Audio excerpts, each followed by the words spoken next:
يا مساء الخير، ازيكم عاملين ايه؟ يا رب تكونوا بخير. شايفين الجمال ده؟ تفكروا.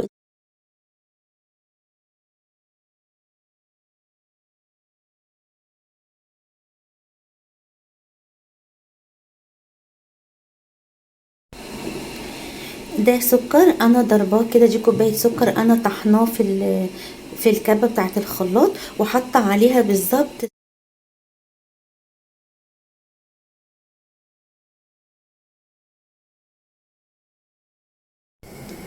بصوا شايفين بدأ من الحروف اهو يلون.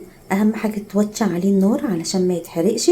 عايزه اقول لكم اول ما شاف من النار المستكه بقى طالعه ريحتها، واو تحفه تحفه تحفه. حاجه جميله كده. خلي بالكم انا يعني اول مره احط مستكه في الكريم.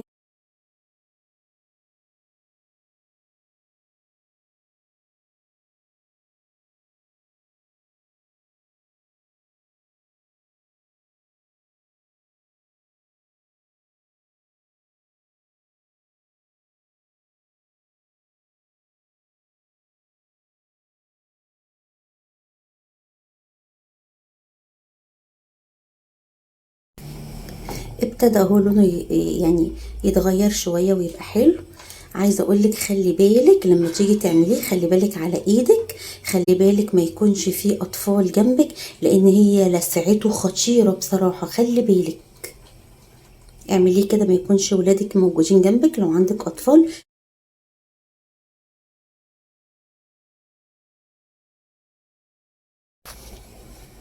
خليكي متأكدة ان هو داب تماما السكر وناعم وساح خالص اهو. هناخده بقى كوباية المية اللي هي المغلية، اللي احنا حطينا عليها معلقة النشا الصغيرة، وهنحطوها بقى كده. انا بصي خلي بالك، بصي اعمل ازاي اهو.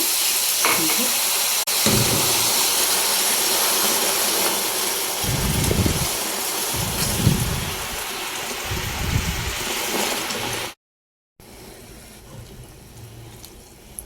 بصوا بقى لما حطينا المية المغلية، كان الاول لما نحط ميه عادي كده بارده من الحنفيه كان يكتول كده ويقعد فتره طويله على بال ما يفك. لكن بالميه المغليه من الكتل اوامد في ثواني هيتعمل. هنسيبه بقى على النار كده يغلي شويه. لو عايزه تحطي فانيليا حطي، بس انا طبعا مستكفيه اني حاطه مستكه. ريحه المستكه قلبه ريحه الشقه بصراحه، وجميل جدا.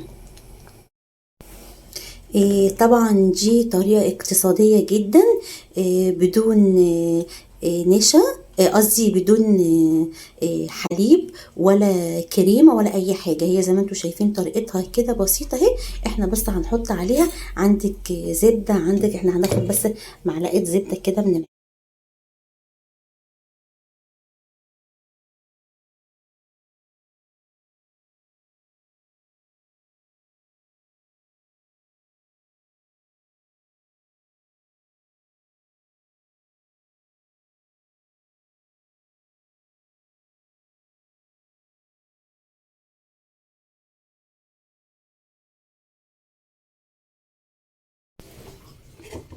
هنا بارد شوية، وهنصبه بقى كده.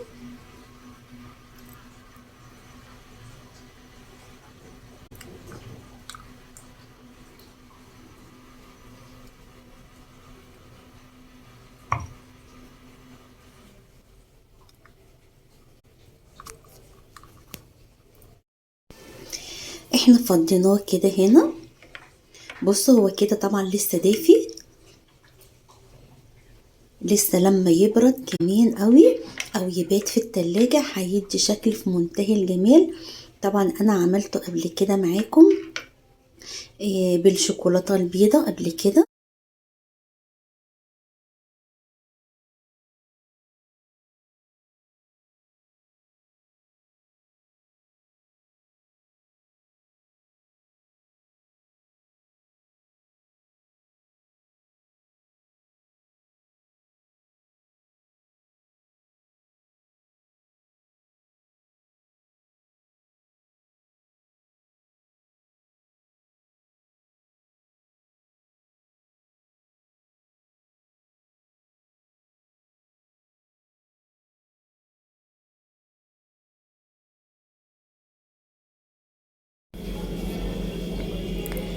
شايفين اهو بعد ما خلص وبرد خالص اهو.